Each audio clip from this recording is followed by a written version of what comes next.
ઉચ્ચાલનનું શક્તિશાળી ગણિત. એક પ્રસિદ્ધ ગ્રીક વ્યક્તિએ એક વખત કહ્યું હતું, મને ઊભા રહેવા માટે જગ્યા તો આપી જુઓ, સમગ્ર પૃથ્વીને હલાવી નાખીશ. પરંતુ તે કોઈ જાદુગર ન હતા જે આ અશક્ય કામ કરવાનો દાવો કરી રહ્યા હતા. તે વ્યક્તિ મહાન ગણિતશાસ્ત્રી આર્કિમિડીઝ હતા, જેઓ ઉચ્ચાલનના મૂળભૂત સિદ્ધાંતોને વર્ણવી રહ્યા હતા.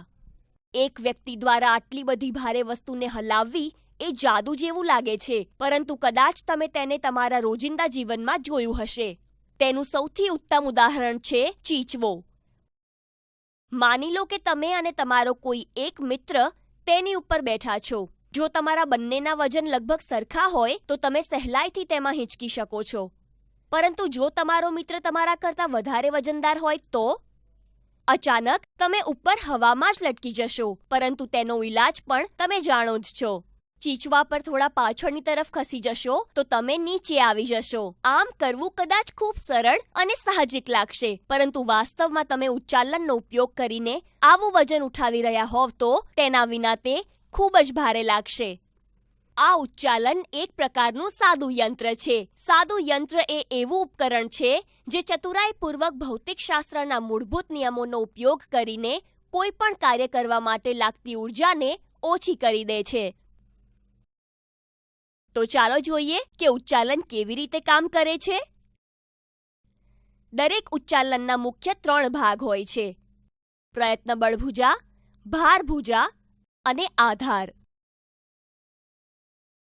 ચીચવામાં તમારું વજન પ્રયત્ન બળ છે અને તમારા મિત્રનું વજન પ્રતિરોધક બળ લગાવે છે.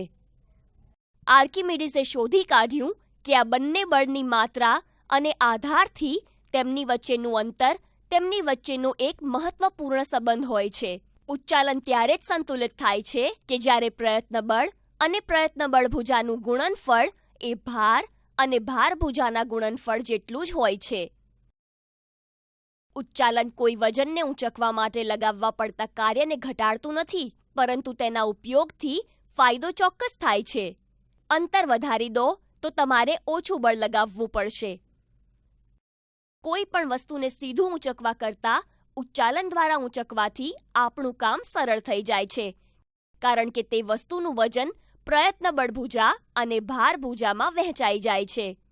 તેથી જો તમારા મિત્રનું વજન તમારા કરતાં 2 ગણું હોય તો તેને ઊંચકવા માટે તમારે કેન્દ્ર બિંદુથી 2 ગણા અંતરે બેસવું પડશે. એવી જ રીતે તેની નાની બહેન કે જેનું વજન તમારા વજનનું 1/4 છે, તે કેન્દ્ર બિંદુથી તમારા અંતરની સરખામણીએ 4 ગણા વધારે દૂર બેસીને તમને ઊંચકી શકે છે. ચીચવો મજેદાર હોય છે, પરંતુ ઉચ્ચાલનને વધારે અસરકારક રીતે ઉપયોગમાં લઈ શકાય છે. ઉચ્ચાલન સાદું યંત્ર હોવા છતાં પણ મોટા કાર્યો કરી શકે છે. ઉચ્ચાલન અને અન્ય સાદા યંત્રો આપણી ચારે બાજુએ ઉપલબ્ધ એવા અલગ-અલગ ઉપકરણો અને હથિયારોમાં હોય છે કે જેનો ઉપયોગ આપણે જીવંત રહેવા માટે અથવા તો આપણા કાર્યને સરળ બનાવવા માટે કરીએ છીએ. આખરે આ મશીનોમાં છુપાયેલા ગણિતના સિદ્ધાંતોના આધારે તો આ સમગ્ર દુનિયા ચાલે છે.